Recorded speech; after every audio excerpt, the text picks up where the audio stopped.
C'est bon? Okay. So, good afternoon, ladies and gentlemen. I will present some comments regarding the legal protection of fragrance. So first of all, my name is Schahl. I am the founder of a legal law firm called Inlex.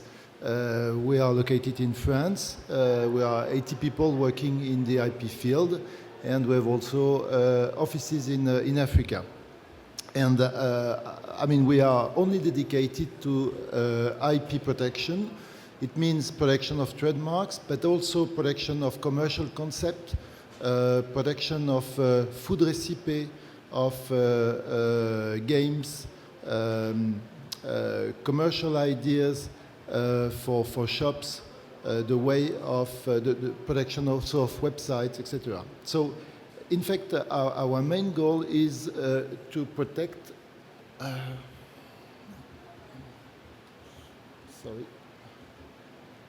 To protect differentiation and innovation.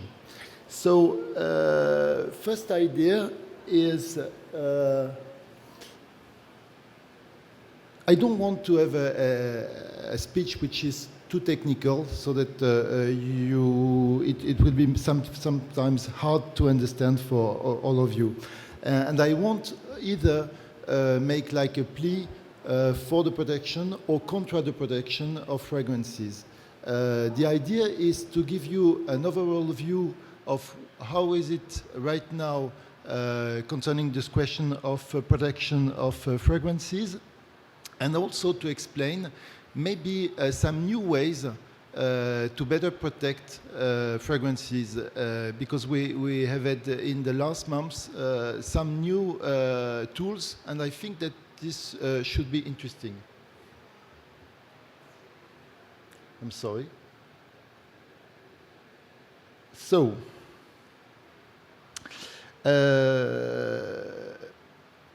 first point is let's talk about the traditional and potential tools of protection. We have first. I'm sorry. I think that. So first we have the trademark law protection. So the idea of trademark law is to protect a sign which can be an identification of the origin of the goods or the services. Okay? So the idea is protecting something which is a link between the content of a trademark and the trademark. Of course, a perfume is not exactly most of the time an indication of origin of products or services. So we will see later on that it is probably a difficult way to protect a perfume.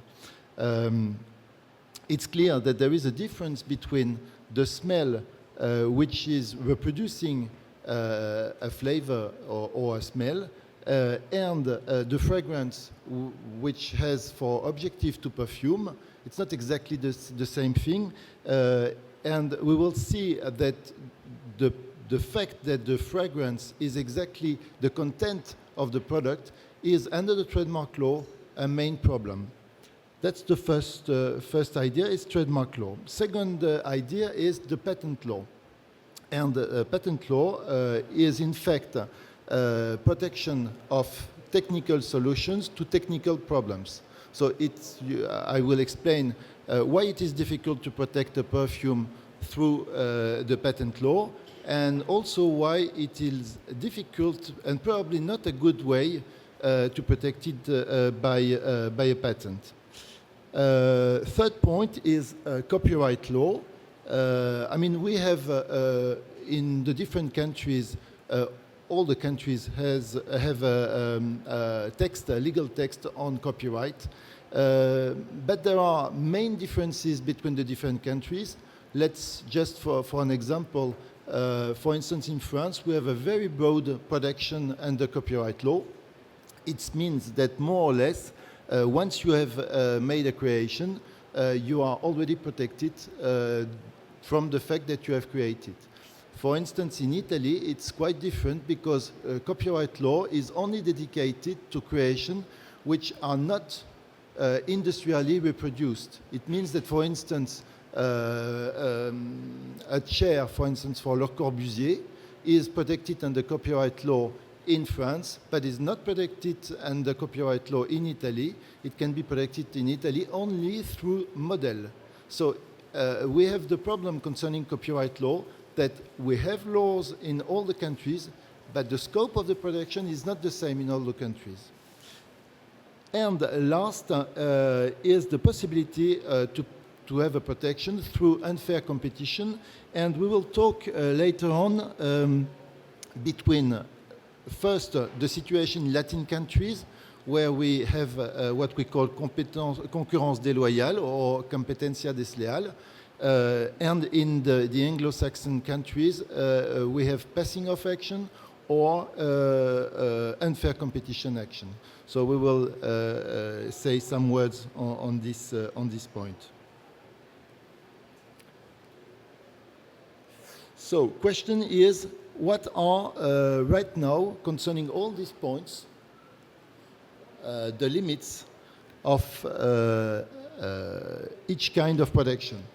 I will explain more precisely for the 4 items, and then I will come to the new possibilities maybe that we can have. Concerning trademarks, first of all, as I said, the function of the trademark is to indicate the origin of a product or a service. It's clear that the fact of smelling is quite developed and reliable. Sometimes people say that it's more reliable than the view, than what we can see. So, and we note from the last years the development of a logo which are olfactive, what we call the logolf. So, in fact, there is an increasing interest for protection of fragrances through the idea of trademark law. And the reason of this increasing interest is the fact, as we will see later on, that copyright law is not adapted for perfumes. So, question is, what is exactly this idea of protection under trademark law? And we will make a quick resume or comparison or parallelism between the US situation and the European situation. In the US, the first olfactive trademark has been registered in 1990, and from 1990 we have only 10 trademarks which have been registered in the US as an olfactive trademark. Okay, only 10 in almost 27 years. So, but it's possible under trademark, the US trademark law. We have 3 conditions on a legal point of view. The first one is that the trademark which is applied is what we call distinctive. The distinctiveness is the difference between the sign and the activity. Let's imagine that, to explain it, orange is not a trademark to sell oranges, but it could be a trademark for phone services. You see, if the trademark is in link directly with the activity, the trademark is not distinctive. So, first of all, in the US trademark law, we have this condition of being distinctive. Second condition is not being functional. It means not being absolutely descriptive. We have had a case, for instance, for Yves Rocher in France, where they have been sued by another company for a perfume called Bamboo. And in fact, the content of the perfume, although it doesn't smell so much, was essence of bamboo. And finally, Yves Rocher was successfully from the litigation, because nobody can have an exclusive right on the word bamboo for a bamboo perfume. So, second condition is not being descriptive. And the third one is according to the US law, to be used in the commerce. Okay, 3 conditions. As you can see, there is no condition concerning what we call graphical representation. It's only a formality when you are filing the trademark, so you have to give a graphical representation. So if it's, for instance, a sound trademark, you have to give it like the notes. If it's a device mark, you give the device. And if it's an olfactive trademark, you have to give a graphical representation, which could be chromatography, for instance.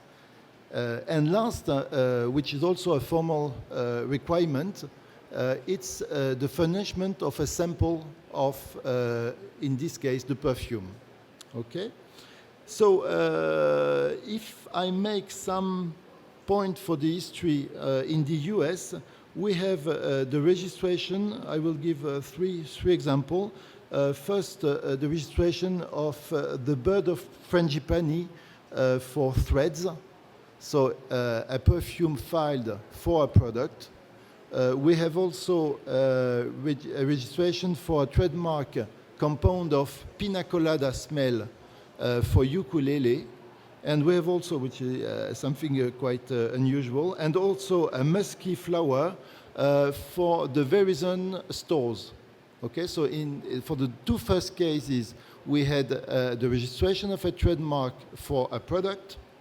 As you know, we file a trademark for either a product or services. So the 2 first one was for a product, and the last registration was for services. Services of the shops from Verizon. And last information for the US is the difference between what we call the register principle and the supplementary register. It means that when you are filing a trademark in the US, you have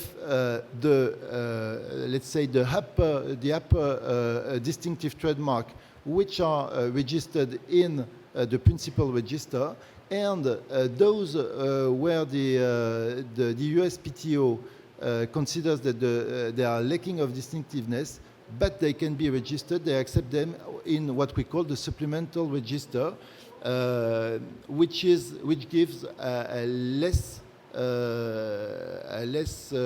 powerful protection.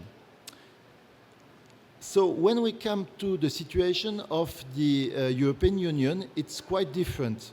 We have 2 European directives, one dating back from 1989 and the second from 2008.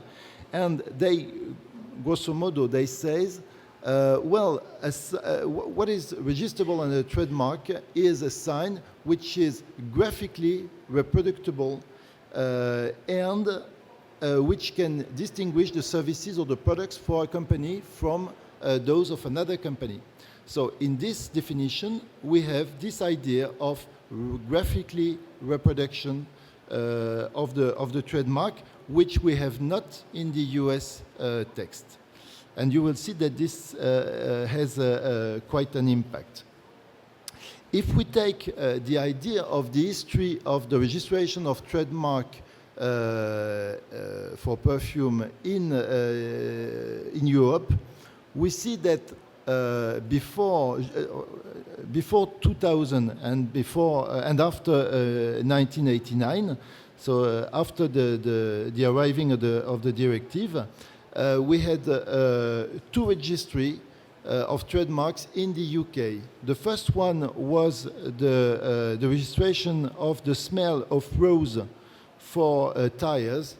And the second one is a hard smell of bitter beers for darts. Okay, so at that time, so we are talking about 1899, 1890, the United Kingdom registered 2 trademarks. At the same time, the European Trademark Office, which is based in Alicante in Spain, registered 1 trademark concerning the smell of grass recently cut for tennis balls. Okay? These are the only cases that we have of registration of trademarks under the trademark law. In 2000, we had a decision from the UK judges refusing to register cinnamon smell for furnitures. And at the same time, more or less, 2002, we had a very big case for the European Court of Justice in a case called Sickman. The situation was the following one. It's a German patent office filing a European trademark for services. And the trademark was a methyl cinnamate scent, which was described as balsamically fruity with a slight hint of cinnamon. Okay? So he filed this trademark for services, and the case arrived before the European Court of Justice. And the question was, how is it possible to accept under the European trademark law a smell as a trademark? And finally, this trademark was refused by the European judges based upon three ideas.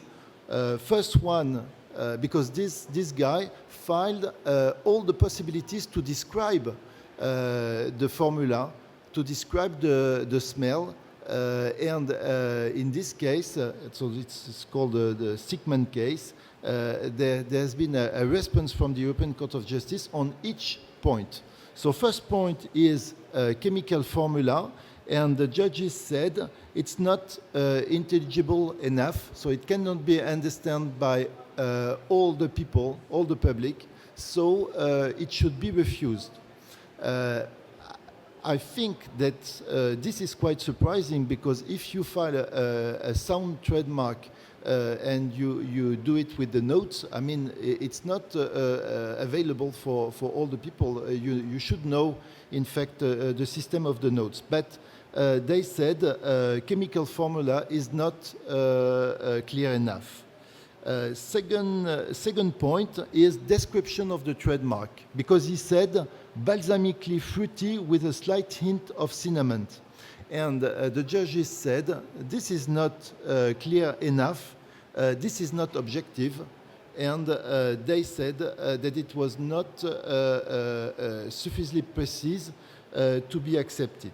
And last, he filed also a sample of the perfume, and the judges said the sample is not stable enough and durable within a period of time, so that we can be sure of the limit of the registration.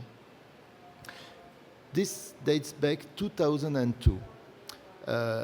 From 2002 to 2015, there has been absolutely nothing concerning protection of a perfume under the trademark law, because the European Court of Justice said the law. But in 2015, we have had a new and very important new directive changing a lot of things concerning the handling of trademarks, and not only concerning the question of perfumes, of course. And in this new text, the European authorities decided to abandon the idea of graphically description, which was required before for the filing of a trademark. So the question is, and they said, we accept a simple representation of the trademark, provided it can give a precise and determined idea of the product which is thought for registration. So the question is, what is exactly the impact of changing from graphical representation, which was the previous condition for filing a trademark for a perfume, and a simple representation? Right now, we have absolutely no feedback of the situation, as it is quite new. Registration of this kind of trademarks may take years, probably 2, 3, or 4 years. So at the time being, there is no decision in application of this new directive. What is clear is that there is a big difference between registering a fragrance corresponding to a product or a service which has nothing to do with the content itself. Let's imagine in the case of Verizon, for instance, it's the smell for the shops. Let's imagine for Abercrombie and Fitch, the registration of the smell for clothes. So it has nothing to do, this kind of situation, with the registration of a perfume in the class 3 for perfumes. Because in this case, the smell, of course, do correspond to the content of the trademark. What we know is that there are huge, but very huge, court decisions concerning the registration, or I should say the refusal of three-dimensional trademarks. The European authorities consider that when you are filing, for instance, the shape of a bottle, for instance, for wine, for milk, for perfume, etc., the shape may correspond to the product itself, or being ornamental. And if it's ornamental, it doesn't belong to the trademark law, but it should belong to the model law. So we have had a lot of refusal concerning the question of this kind of three-dimensional trademark. And it's more factible that we get refuses also for perfumes when they are filed in class 3. So I'm not sure that the abandon of this idea of graphic representation will change completely the situation. And also, right now, the trademark offices are not organized to receive the samples of perfumes. They are not organized to stock them, so it is factible that they will refuse. Maybe there is a possibility concerning the description when you are filing the trademark to use the gas chromatography, but right now the question is still open.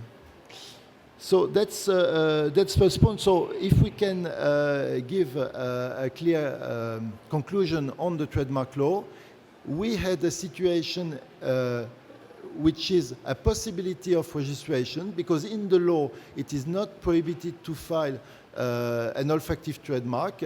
We had this obligation to graphic representation in the past, which has been abandoned in 2015.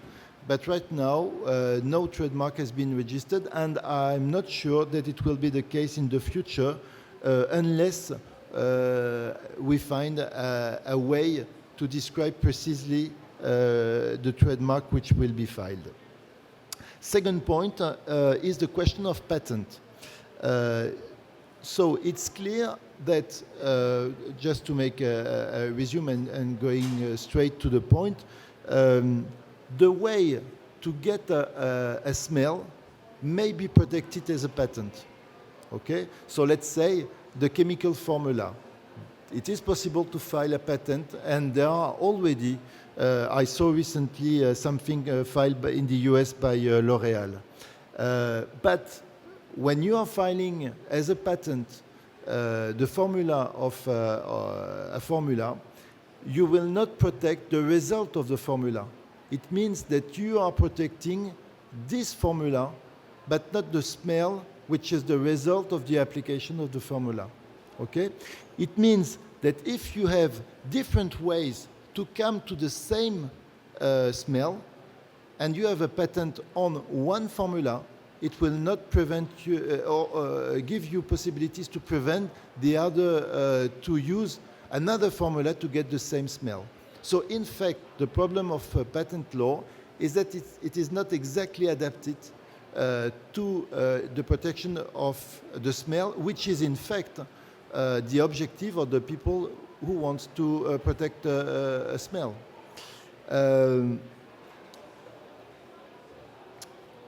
And even if it's possible, the question is patent law protection appropriate for perfumes?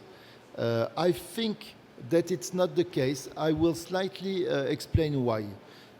First of all, and this is a difference with the trademark law, the protection of a patent is limited to 20 years, provided that you pay the annuity. So it means that when you have the protection and you pay for the 20 years, then after the 20 years, the patent falls into the public domain. It means that everybody has the right to use it. So, and a lot of big success has a life which is well beyond the 20 years. So first point, there is a question concerning duration of the patent. Second point, when you file a patent, there are obviously a publication of the content of the patent, okay? So that eventually the owner of prior rights may oppose. So it's clear that if you have a formula, you will be obliged to give it, and this formula will be published. So it's clear that this doesn't correspond exactly to the secret most of the firms are rely on. Third point is that it is quite costly to file a patent.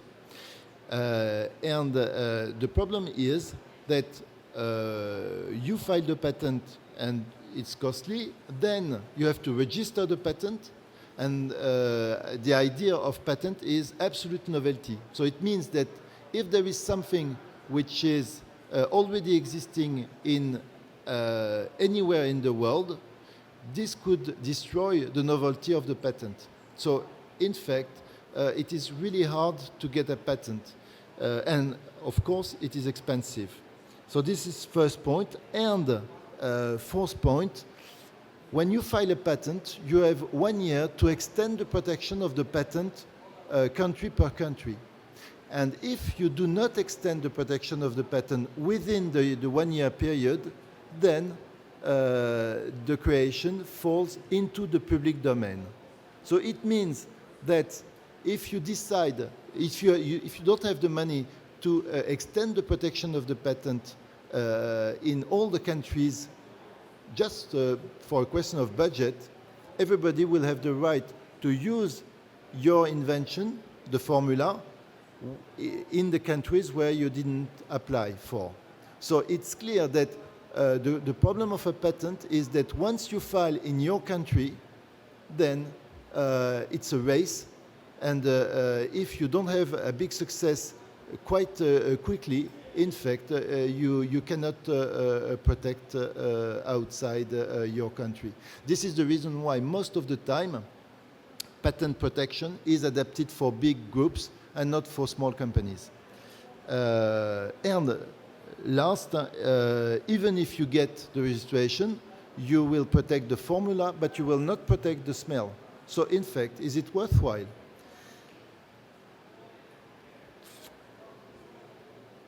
Third point, it's the copyright. I will just give roughly an idea of copyright in France, because in France we have a very, let's say, strong idea of copyright. We are overprotecting the creators. And even if we have this idea of copyright in France, you will see that this is not helping a lot for perfumes. First decision in 2007, the Court of Appeal of Paris gave a protection for Le Mal de Jean-Paul Gaultier and the copyright law. So the judges decided to give the protection of copyright, and that was a main decision. This was in 2007. But in 2009, the Supreme Court of France, la Cour de Cassation, decided, and this is really important because we will talk later on about this idea. The fragrance of a perfume comes from the mere implementation of a know-how. So the Supreme judges said, we do not consider that a perfume is a creation of the spirit, is an intellectual creation. We do consider that it's only the implementation of a know-how. Okay, so they refuse the protection under the copyright law. This is the case in France, where we have probably the strongest copyright law over the world. And right now in Europe, the only country where perfume are accepted through the copyright law is Netherlands. And for instance, we had another case which is less important but still from the Supreme Court. In 2013, Lancôme started an action against counterfeiters, guys who were selling counterfeited goods in flea market, and Lancôme won the case under the trademark law concerning the name of the product and the packaging, won also under unfair competition law, but Lancôme lost up to the Supreme Court concerning the copyrightability of the perfume. So in fact, right now, the situation is absolutely clear. There is no protection on copyright for perfumes in France, in most of the European countries except the Netherlands. Last point concerns the question of unfair competition.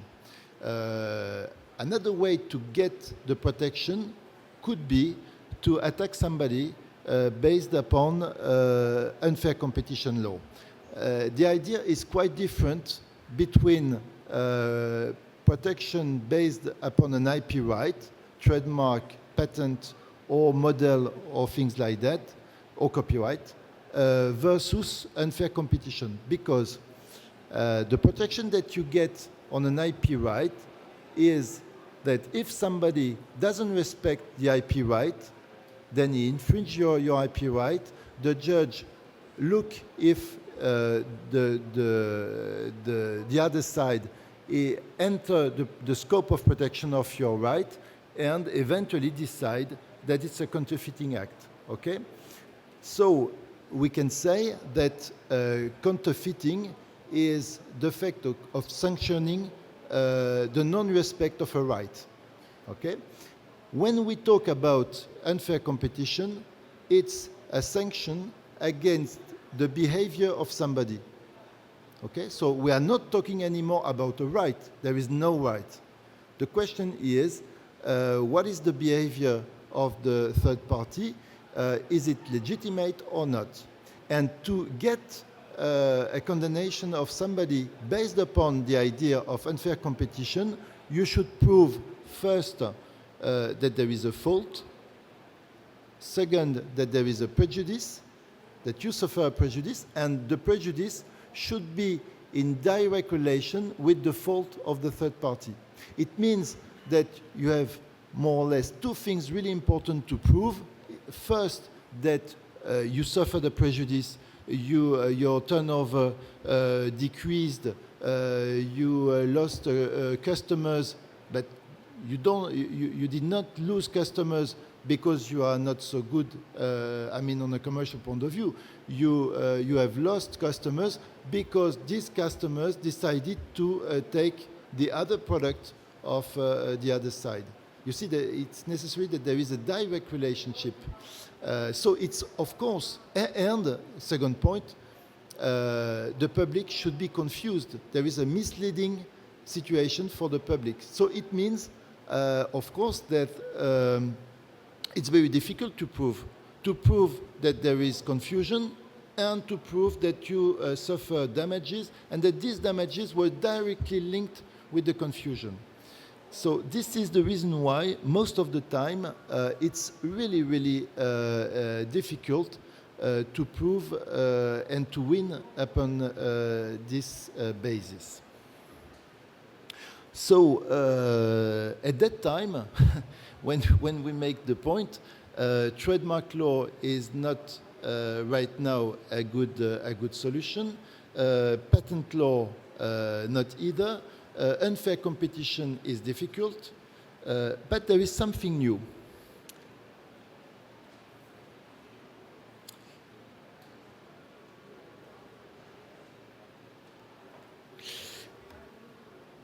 To explain this idea of commercial value, it's a bit complicated.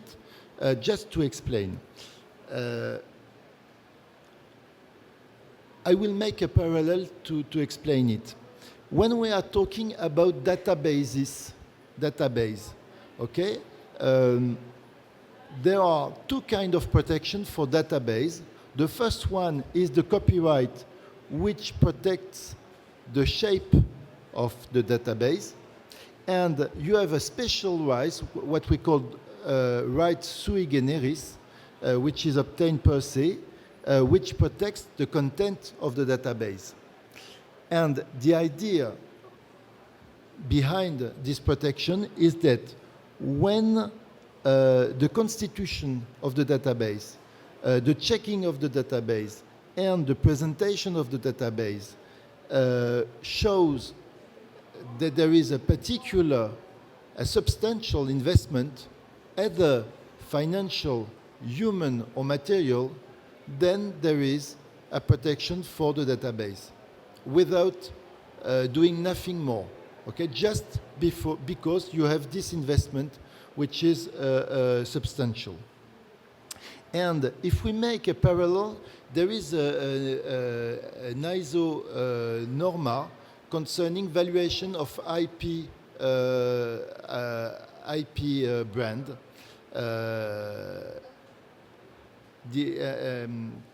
ISO, it's an international standard organization, so there is a way to calculate the value of IP tools. And the idea between the valuation is that they are taking into consideration the investment that you can make for creating the asset. Okay, so in the idea of database, you should have an investment. It should be substantial, and when it is substantial, you can have a protection. And when you make the evaluation, the more you have invested, the more you will have, the upper will be the evaluation. It's what we call the method of reconstitution by the costs. So what is really interesting is that we have two new things, two new points, which are taking into their approach this idea of economical and commercial value. So I will explain two ideas. The first one is the new Trade Secret Act, which is a European new text from last year. And the second one, it's a legal action of something which is not exactly unfair competition, which is called either predation or parasitism. And I will explain the situation. So,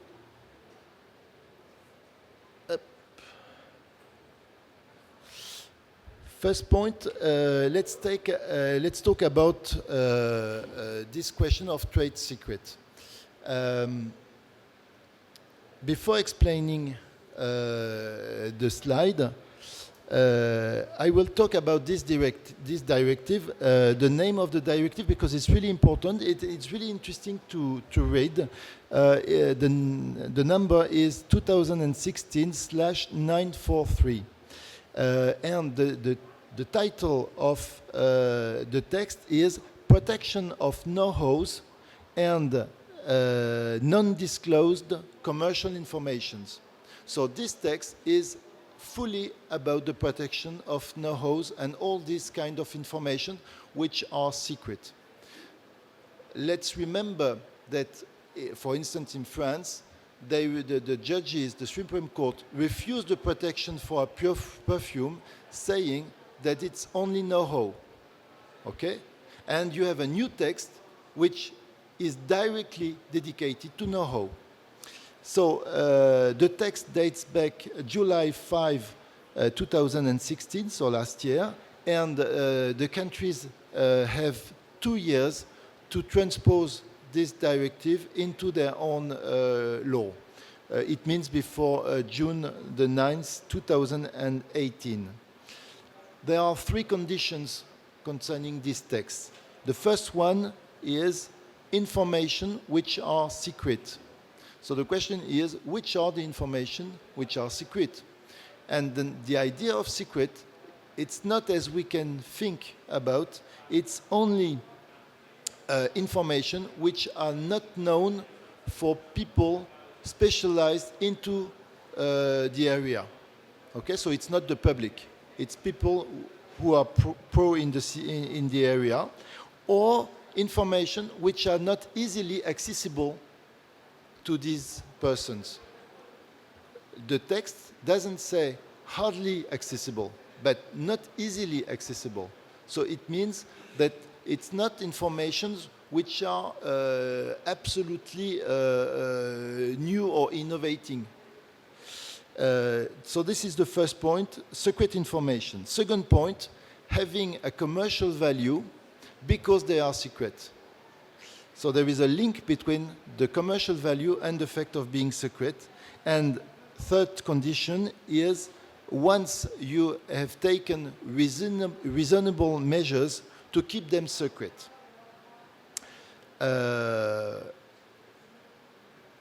Just to have an idea rapidly, prescription for the action 6 years. So it means that once you have detected the situation, you have 6 years to attack somebody. Second point, there are provisional and conservatory measures.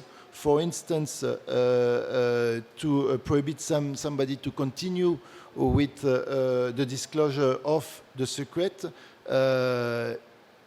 prohibition of selling the goods which are using the secret,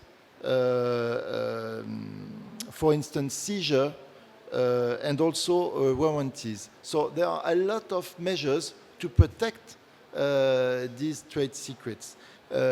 Just a point, because I talked before about a parallel between trademark law in the US and trademark law in European Union. Just to say that in the US, there is a new Trade Secret Act dating back last year. So in fact, I don't know if it's by pure casualty or it's linked, but we have the 2 big countries, we have 2 new texts on that point. And we have also possibility to get damages, and also possibility to get publication of a court decision without, of course, the disclosure of the secret. So when you look,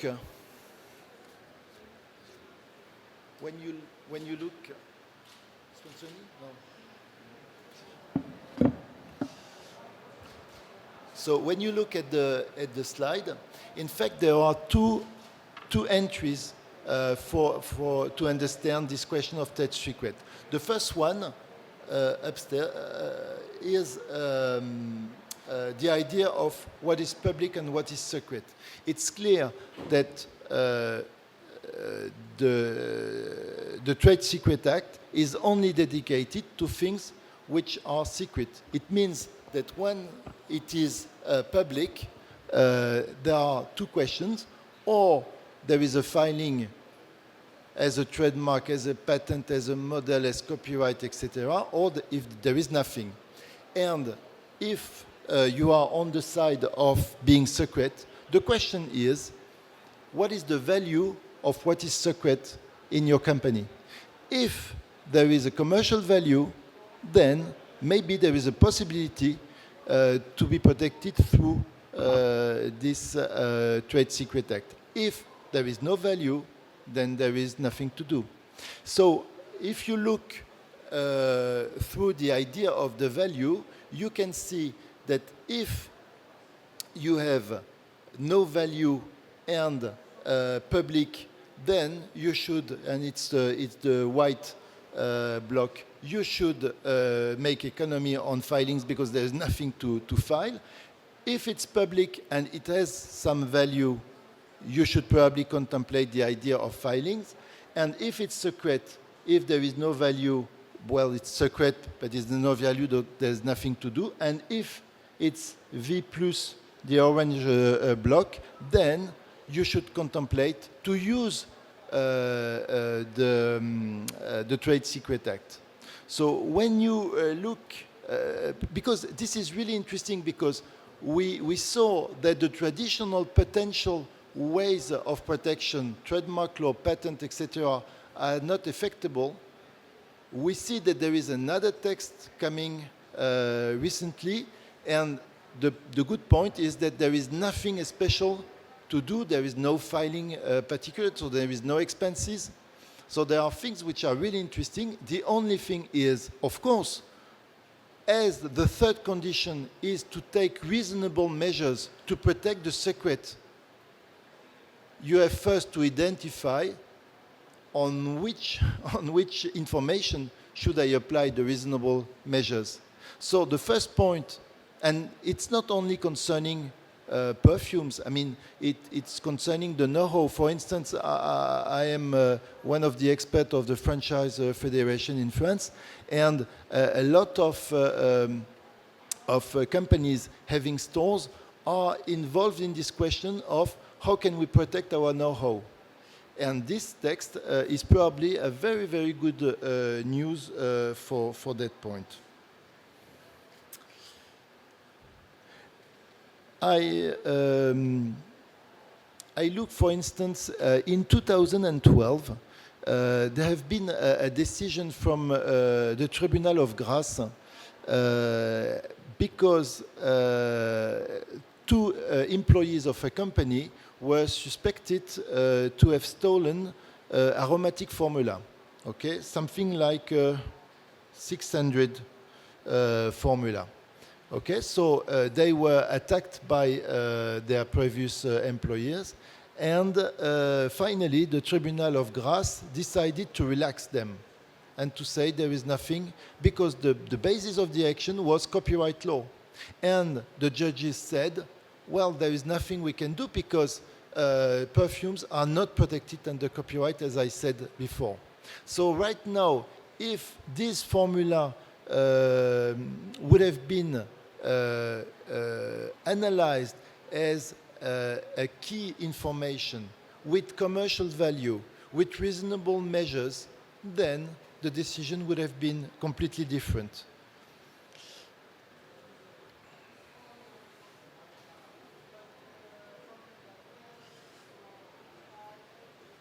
So, before I will explain another point which concerns this question of parasitism.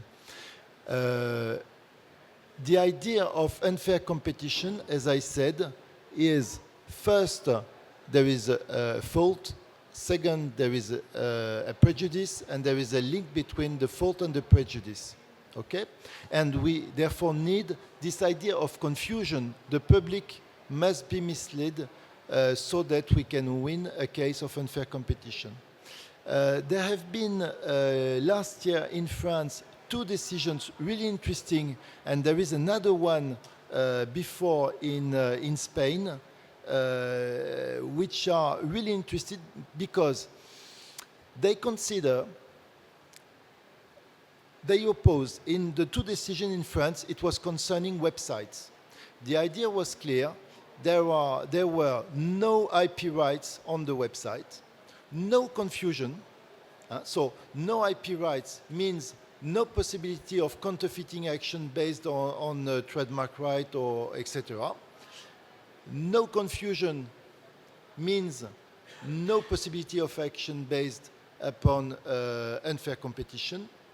And the judges decided to condemn the two websites, the two subsequent websites. Why? Because they made an analysis saying when the attackant started his business, he invested a lot of money to create the website. They explain why. They explain why they wasted a lot of time, how many people worked on the website, how much they need money to create the website, together with database, etc. And they condemned because the judges, because they said, well, the second one, they took advantage of this economical value without investing themselves the same amount of time and of money. So they decided to condemn without confusion, without right, just based upon this idea of commercial value.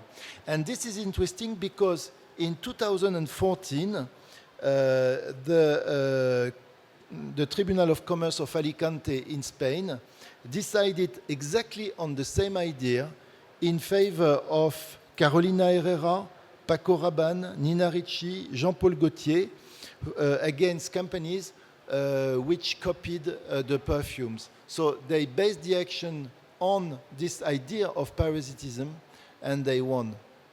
So it's clear that right now, when we are looking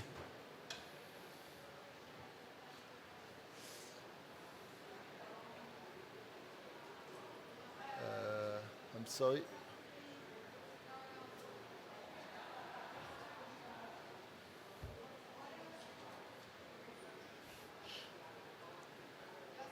I'm sorry, I just need...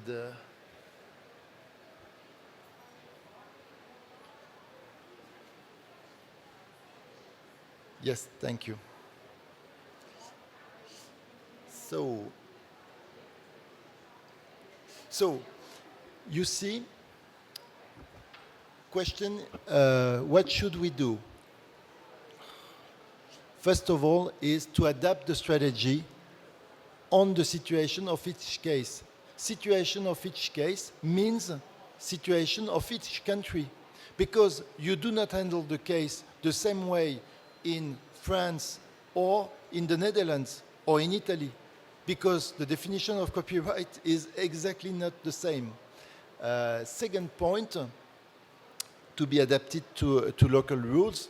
It's clear that right now there are differences concerning either copyright or also trademark laws. And the idea, I mean, everybody would like to have only one possibility, saying, well, I will find my perfume and making only one application. But the fact is that it's only a combination of system of protection which may probably give a result. So it's combining the possibility. Of course, when you think about protection, you should think about who will counterfeit me. And once you have decided on that point, it can have an impact on the way you protect. For instance, just to give an idea, there is a World Organization of Customs which has recently developed a new system for information for all the customs.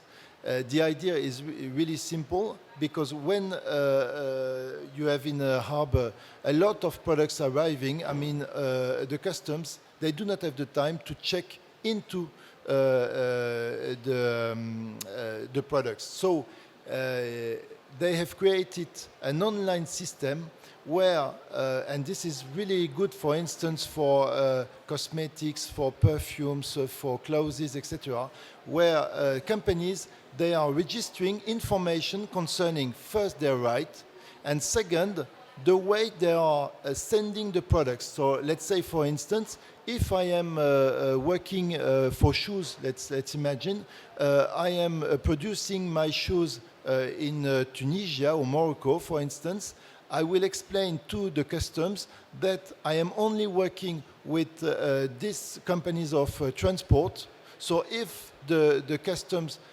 see another company of customs with products bearing my trademark, these are suspected to be counterfeited products. Or they will also explain, for instance, if I am used to using the harbor of Amsterdam, for instance, if the products are arriving in Marseille, they will be suspected to be counterfeiting goods. So there are possibility of new tools and identification of potential counterfeiters. Also, the idea within the differentiation is that you have a DNA, and the question is, which is the DNA? Because maybe some perfumes, I mean, are classic. They do not belong exactly to the DNA. So the question is, what is the DNA of my company? What is the DNA of my perfumes? And it's on this point that you should maybe put the focus and look for the protection. Because this is also a way to keep your budget as low as possible. And last point is looking for this question of commercial value. How much do you spend for creating the thing? Sometimes we look into the expenses as if they are only the expenses. But on a financial point of view, for evaluation, they are part of the value. Okay, so in this case, it's not expenses, it's investment. And last idea, maybe you should look into ideas. I give only one. It's clear that we are in Europe and there is not a uniform system of tax. Okay, and we saw that in some countries, and especially, for instance, the Netherlands, you have an acceptation of the copyright protection for perfumes, probably the only country in over Europe. You have also some countries which accept that when you receive royalties for copyright, you have a special taxation of the royalties. Okay? So the question is it interesting to put locally the copyright on, let's say, a perfume, but this would be exactly the same for a recipe, for instance, which is not protected under copyright either. So to put it in the Netherlands, so that the Netherlands may give to the creator royalties for the using of the copyright. Because, for instance, let's imagine in France, we do not recognize the copyright on perfumes, so the tax administration will never accept, and they will clearly refuse, that money comes out France for paying royalties. But if it's payment coming from royalties from outside into France, this would be different. So the question is it possible to use the different system to optimize on a legal point of view and on a tax point of view? I let you think about this point. Maybe you have questions? Okay, thank you very much. Bye.